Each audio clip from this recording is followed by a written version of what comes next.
तो इजराइल ने लेबनान पर भी ताबड़तोड़ हमले शुरू कर दिए हैं। हिजबुल्लाह के ठिकानों को इजराइल ने निशाना बनाया है और अपने हमलों को और मजबूती देने के लिए बड़ी तादाद में टैंकों की तैनाती भी की जा रही है और लगातार हिजबुल्लाह पर हमले कर रहा है। आदादोशुमार की बात करें तो अब तक हिजबुल्लाह के 39 लोगों का मार दिया गया है। गाजा और लेबनान के साथ साथ इजराइल सीरिया पर भी बमबारी कर रहा है। तो अब तक जो लड़ाई 2 महाज पर लड़ी जा रही थी उसमें एक तीसरा महाज भी यहां पर जुड़ गया है।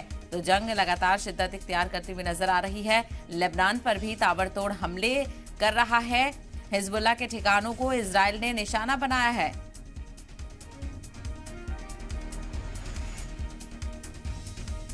और अब अपने हमलों को और मजबूती देने के लिए बड़ी तादाद में टैंकों की तैनाती भी की जा रही है और लगातार हिजबुल्लाह पर हमले कर रहा है। आदादोशुमार की बात करें तो अब तक हिजबुल्लाह के 39 लोगों को मार दिया गया है। गाजा और लेबनान के साथ साथ इजराइल सीरिया पर भी बमबारी कर रहा है।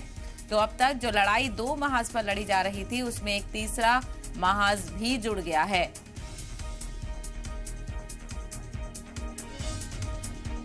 तो लगातार ये जंग शिद्दत इख्तियार करती जा रही है। एक तरफ हमास से इजराइल लगातार मुकाबला कर रहा है तो यहाँ पर अब तीसरा महाज भी देखने को मिल रहा है। हिजबुल्लाह की तरफ से भी इजराइल पर निशाना साधा गया था।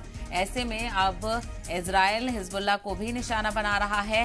हिजबुल्लाह के ठिकानों को भी इजराइल ने निशाना बनाया है और अपने हमलों को और मजबूती देने के लिए बड़ी तादाद में टैंकों की तैनाती भी की जा रही है। लगातार इजराइल की तरफ से भी हिजबुल्लाह को निशाना बनाया जा रहा है और अब तक हिजबुल्लाह के 39 लोगों को मार दिया गया है। गाजा और लेबनान के साथ साथ इजराइल सीरिया पर भी बमबारी कर रहा है। तो अब तक जो लड़ाई 2 महाज पर लड़ी जा रही है उसमें एक तीसरा महाज भी जुड़ गया है।